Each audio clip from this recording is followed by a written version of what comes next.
Sa mga nagtatanong naman kung bakit free na daw ang nakalagay sa kanilang OEC or OEC exemption, hindi na exempted kagaya noon.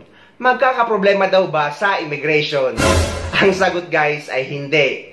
Dahil ang rason kung bakit ganyan, dahil noon may bayad ang OEC na 100 pesos para sa mga baguhang OFW. At sa baba ng kanilang OEC ay nakalagay kung magkano ang binayaran nila tulad nga ng 100 pesos. At sa mga OFW naman na for OEC exemption ay exempted ang nakalagay dahil nga hindi na nila kailangan magbayad. Pero ngayon ay libre na para sa lahat ng mga OFW ang pagkuha ng OEC.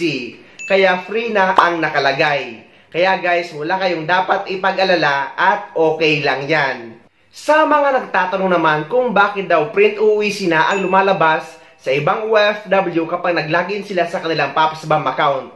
Pero sa iba ay hindi naman. Ang sagot dyan guys, yung mga OFW na print OEC na ang lumalabas sa kanilang PAPSBAM account is yung mga OFW na kaka-verify lang ng kontrata nila. For example, yung mga OFW na may mga employment changes kagaya ng nag-change employer.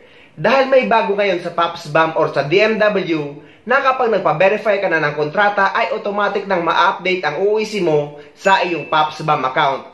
At pati nga ang OFW pass mo ay ma-active na after mo makapagpa-verify ng kontrata sa Polo. So after nyo makapag-verify ng kontrata or after ng contract verification nyo, ay nakakapag-generate na ng OEC ang inyong PAPSBAM account. Kaya kapag nag-login kayo ay ready to print na ang lumalabas. Parang kagaya lang yan noon guys na kapag pupunta ka sa POA na may dalang Polo verified contract para kumuha ng OEC, yung date ng appointment mo or yung date ng pagpunta mo sa POA ay yun na din ang lalabas na date created ng iyong OEC. Pero kasi ngayon guys, may bago na after nyo makapag-verify ng kontrata ay nakakapag-generate na ng OEC sa iyong PAPSBAM account, kaya ready to print na ang makikita nyo. Pero just in case man na paaga ang pag-acquire nyo or pag-generate nyo ng OEC dahil nga nagpa-verify kayo ng kontrata, at aabutan ito ng expiration bago pa man ang flight nyo pabalik sa ibang bansa, ay huwag kayong mag-alala guys dahil ang kailangan nyo lang gawin ay mag-reacquire ng panibagong OEC exemption after na ma-expire ang hawak nyong OEC or yung nauna nyong nakuha OEC na na-generate sa inyong PAPSBAM account. So ayun guys, sana may nakuha kayong idea at sana nakatulong ang video na ito sa inyo.